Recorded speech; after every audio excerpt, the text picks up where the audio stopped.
today, and I'm about to kind of get to know Armenia today a little bit more, ask her some questions, and ask her about her beautiful products that she has. She has some books are in Armenian language. How are you doing? I'm doing great, thank you. Anything you want to say? Talk about yourself. That's going back several years. Well, my major in college was TV production and film. So I've always been a very visual person and a person who likes stories and storytelling. So that was always there, and it was kind of brewing and waiting to kind of come out in some way. But I wasn't sure how it was going to show itself later, like in life. But I've always enjoyed storytelling. So that was one big thing that kind of always came with me. I remember when I was really young, actually, around maybe 11, 12, and I had started writing my own story. I actually had, and I didn't know that you were supposed to do this, but it turns out this is actually what professionals did later on. So I did like character development. So I actually drew each character. I wrote under them like a description, who they were, what they liked, what their preferences were. And I don't know what I do with it, but I wish I had it because my daughter is doing the same thing at the same age right now. She's writing stories, yeah, and it's so mind-blowing because I'm like, I don't know how that whole transfer of, energies happen, because it's just the same age. I mean, she started earlier too. She was like really young when she started doing comic books, like just sketching, writing stories and stuff. I did a lot of story time. Comics or just everything. Our house is just a big library. I mean, there's just books everywhere. Everywhere you look, there's books. Like wherever I found shelves, I had books there. So they always grew up. Yeah, the kids grew up with books. I mean, each child is individual. Like they either love it or they don't, but it's always been there.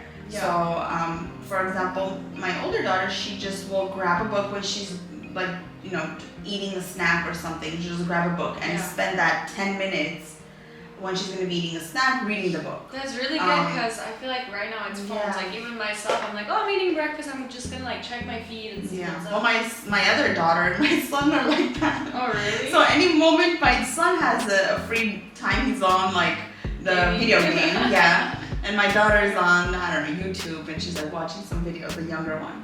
So each kid's different, but I feel like I sort of did my part in creating an atmosphere and having all kinds of things available for them to read. Armenian and English, early reader books, children's books, just everything, anything you can imagine we have in our house. So, are you yourself born here? I was born in Armenia. I was born in Armenia. I was 6 when we immigrated, and I've lived in Hollywood and then in Glendale pretty much whole life. So did you learn reading and writing there? Like, would you say your base is there? Well, I had not started school yet in Armenia. Okay. So I had gone to preschool where we were singing and just doing like poems, and stuff. But we hadn't started yet learning, because I guess in Armenia they started later. Yeah. So when I came here, I actually skipped first grade. I went directly to second grade. And from what I recall, English wasn't very hard. Yeah, English. So I don't compared to what we studied. Yeah. So for me, it's inspiring that you didn't learn it in Armenia, but you came here and you kind of kept your culture. And meanwhile, like you have created all these books that are in like Armenian language. So I think that's very important, because like today's adults, even like children, we struggle in learning Armenian because it's hard. There's different letters, there's different ways, like curves and this and that.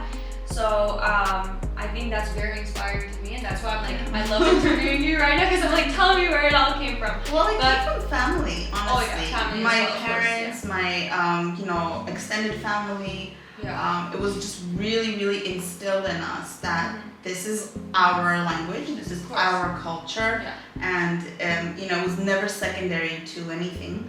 And from my childhood, that was very important and very stressed. So my parents and my mom, she taught me to the alphabet, to read and stuff.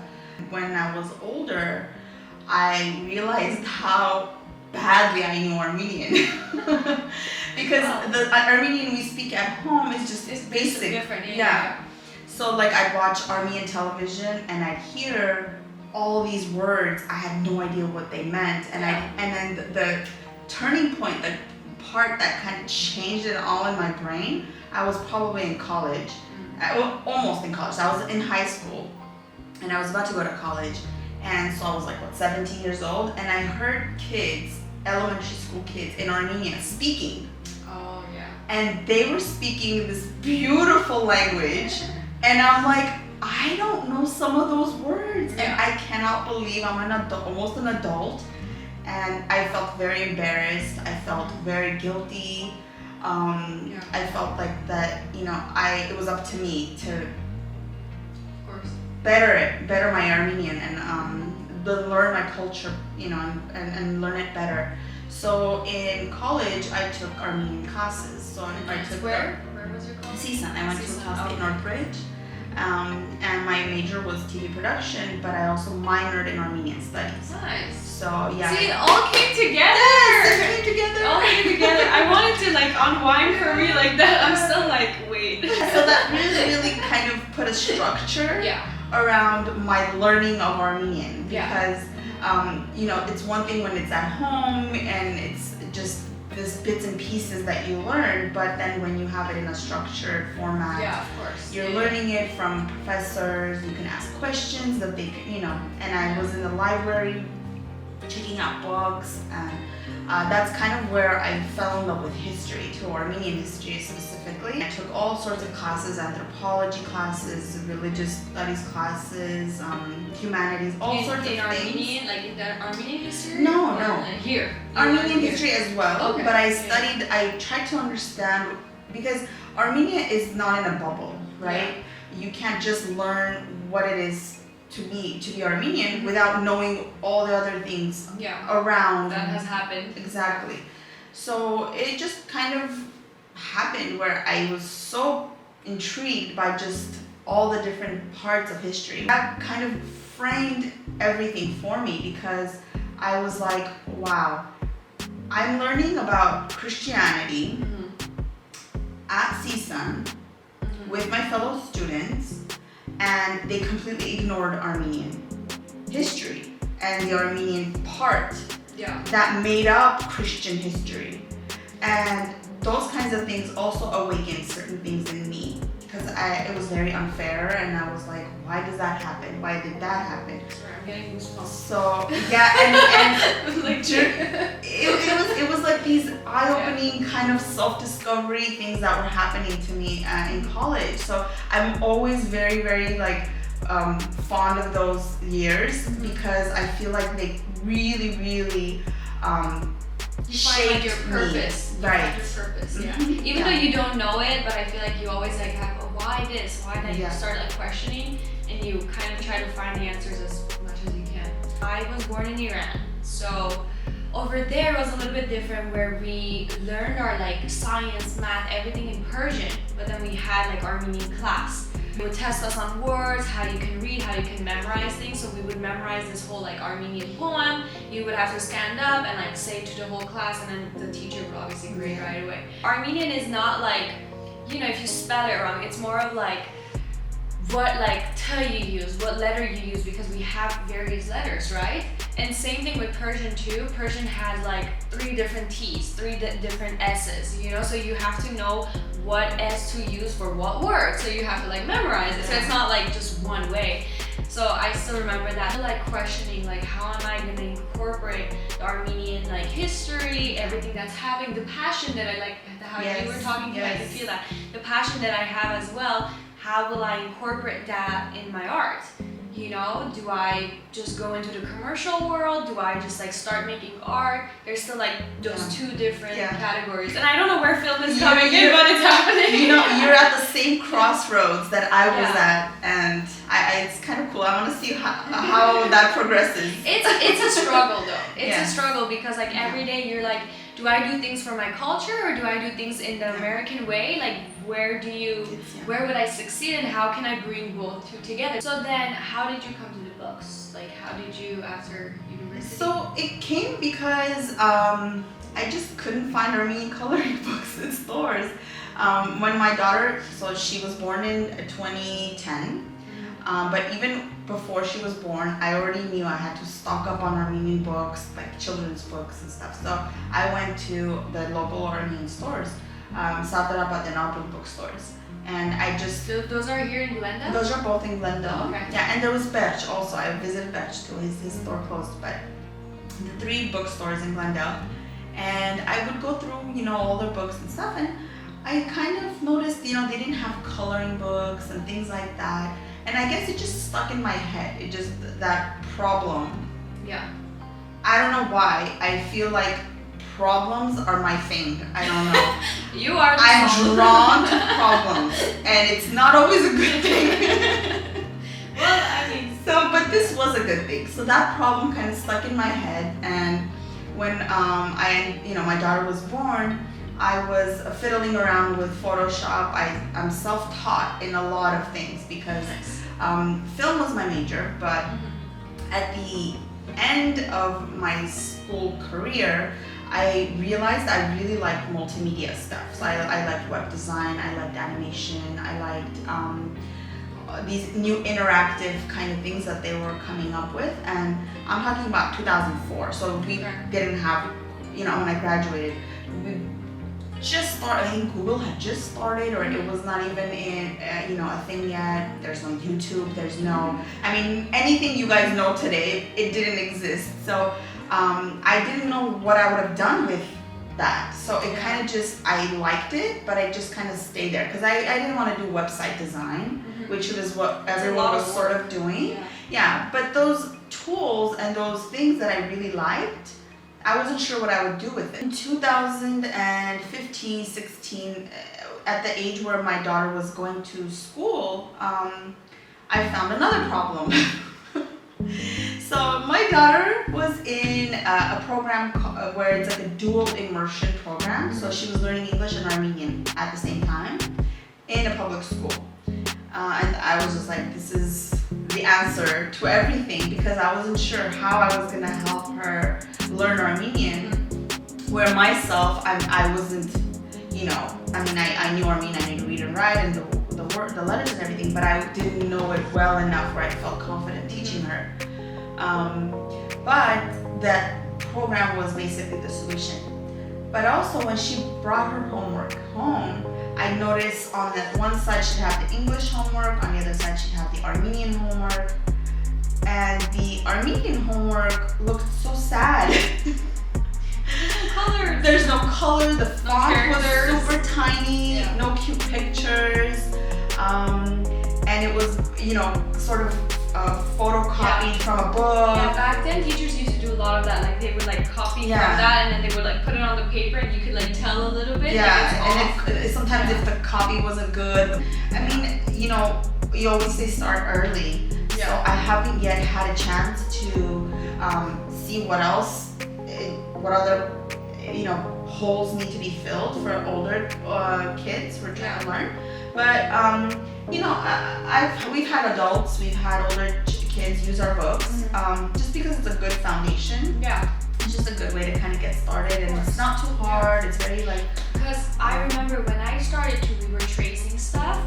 I just feel like our books were harder in Iran, like the Armenian workbooks, this, that. I don't remember so much colors, maybe because I just don't remember from my memory. But I remember tracing things and then writing it and writing it, and then coloring things. But I don't remember this colorful. You know what I'm saying? Yeah, and I think because it was taken so seriously, and it's good to be taken seriously, but you have to take into consideration what kids are drawn to at a certain age. And so that's what I've been trying to kind of pour into whatever we're doing.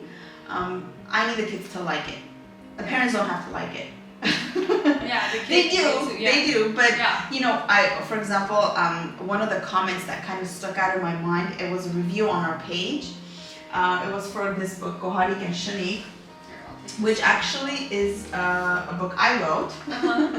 That's so cute. So it's not a story. It's not like Chigitem each. It's a girl. She's trying to play with her dog. She's trying to play ball. She can't find the ball. She goes around looking for it all over the place in her house, and then she finally finds it, but it has a hole. And then her mom fixes the hole, and she has her ball. She goes out and plays. So it's not, earth-shattering story, but I wrote it with the purpose of having repetitive words, familiar words, the location, like for example, Hurasenya, Bach, so all these places that they know, that they, and it's vocabulary, experience, things that they've actually gone through. They've lost the ball, they've looked for the ball, things like that, and to, help them finish the book. So my mission was, it needs to be a book that's easy for them to read, a lot of repetition so that they feel confident when they're reading. And then finally, they finish a book. They read it and they finished it all on their own. And that builds confidence, that helps them change their perception. If they think Armenian is hard, they'll be like, oh, that wasn't too hard, I actually read, So I started outsourcing the illustrations. I started outsourcing the editing. And we have both Eastern and Western Armenian. So I started outsourcing the translation to Western Armenian. Okay. I met, through Repat Armenia, I met Betty Panosian and her sister, who both were teachers, who were both, Syrian Armenians from Lebanon, actually, they're from Lebanon. And then I met someone named Ozniv, who's actually Syrian Armenian. So these are all people living in Armenia who are professionals in what they do. I reached out to them, and so now we work with them. I outsource all of that work to them. So you create, let's say, Western Armenian book, let's say in Western, and then you send it to them. Is that how it works? I do it sometimes in English/Armenian, and I send it to them. They edit it. They give me the Eastern Armenian properly written, the Western Armenian properly written. Like they proofread it. They proofread it, and then they translate it, and they make sure the grammar's correct, everything is correct. That's good. That's good. It's like having second source. And I also work with teachers here who proofread our work, who give me advice. Like this worked, this didn't. Yeah, and because they use it in class, they give me direct feedback. Yeah. Where can we purchase your books, and do you ship internationally? How does it work? Yeah, so we do have a website, ArmenianKidsClub.com, where all of our books are. We do have some books in this bookstore, SeraDanceVlogs bookstore, Opry bookstore. Yeah. Not Barnes and Nobles yet, right? No, Not yet, but you should. I'm gonna push you for that. So that's gonna be basically a textbook type of workbook. Yeah, so it's gonna be that type of book. And there's actually a couple of schools already using it, so I'm hoping more schools will be able to use them. But besides that, we're working towards going more digital. So we're creating more things that could be just downloaded from your home. You can print it at home and work on it. Even these books, right? These books are going to be online. We have someone reading these stories for us, and she's going to create the whole audio file for me, and then we're gonna have that on our website, so you can go listen to the stories on our website. I also love how on your books, sorry, off topic, you have like the English and an Armenian. I think this is very helpful for a lot of people who struggle as well. They're like, I don't know. So that's nice. Okay. Yeah, we did something for everyone. So folks who are reading and just they want to concentrate on the Armenian, so there's no English, so they're practicing the Armenian. But then for kids who are just starting out, they want a little help. We have English transliteration. We have bilingual books. So you had that in the workbooks as well, like a little bit of English. Yeah, that's nice. Okay, so great Christmas gift idea as well over here, or Thanksgiving if you can get it on time. However, I'm in love with all of these, and I want to mention again Eastern for Eastern, E for Eastern Armenians, and Western, W for Western Armenians. And there's a lot of levels in the back as well, and it is for anybody. I've read it, and I honestly love it. Like how we read today, I've loved it. I feel like it's bringing back a lot of memories for sure, and also bringing back everything that I've learned that I haven't like practiced for years now. Also, one thing I wanted to mention when you said like the books haven't been really colorful here for like learning Armenian. In Iran, we used to learn the Quran, and what you sparked the memory of Qurani, like the book of the Quran, basically the religious book, right? Yeah. Religious, is that how they call it? Okay. And it was in white and blue. So even the writing, like the words and stuff, it had a frame that was blue around it, and then everything else was written in blue, and then there was some illustration on it, but again, it was like in blue. So it was like light blue, and that's like every time I opened that, I was like, this is like our religion, and this is why, like it's pure, you know what I'm saying? Serious. Yeah, but then I also wonder how it would have been if it was more colorful, because we would get tested on it. So we would learn what it is to be like an Armenian Christian, this, that, and then you would get tested on it. So I just feel like, would I have remembered more of this stuff now if it was colorful and like, you know, this way where there was more help? Yeah. I so think the culture is a little different too now. There's a lot more visual stimulation. There's a lot more color in general. So you kind of have to stay in that world. Yeah. And, but I also love how this workbook needs, like you can color, gives the opportunity to be a color book as well. So this is our travel book, actually. Oh, really? I mean, we could literally spend hours and hours if I told you about each and every book, but this was a collaboration with Yevo Fair. She's an amazing designer. She has her own website. And we decided to do a collaboration because we both had this idea of creating a traveling book where, you know, you can learn about where you're going to visit when you go to Armenia. And then when you visit, you'll already have some information, some background. Yeah, like where to visit, where to do things. Yeah. Nice. Yeah. I remember reading a book, and this girl had like a traveling guide, and she would like read it in the book, and that was helpful too. It was in Italy, so like she would go every place. I was like, okay, taking notes on where like she went, so I can go as well. But yeah, and also you can give it to like an airplane, like how they're like. Beautiful work, Armina. Like I want to dive so much deeper, but you guys should check her website out, check her Instagram out, check all her products out. Again, they do ship worldwide, international, and just pick your favorite for your child or even for yourself, and let's start learning our letters, our Armenian culture, keeping it here in America or any other place you are in the world. We appreciate that. We are a culture or a community that's pretty much all over the world. Yeah. So, yeah. Anything else we want to add? And a lot of people talk about unity, and I think this is one of the most important ways to do it, is to learn your language and your culture and do everything you can to pass it down to the next generation, because that's the base and foundation, right? Yeah, of course. Of course. Through books, through stories, through dance, through visual, or even on the phones, screen, that. So thank you. Thanks. That was so good. Oh my god. We also found a lot of similarities. So that was awesome. That was really cool. So if you guys also are looking for a dancer, I'm here. Looking for Armenian books, right over here. Looking for a studio to rent for any type of inequalities like that you need, any type of service, photography, just a studio to rent for even dancing. This is it. Prisma Picture, Armenian Kids Club, and Sarah Dance. So we're all in one. Got that all in this video. Thank you, Armina John. Thank you. You're the best. You are awesome. Bye. Bye. Take care.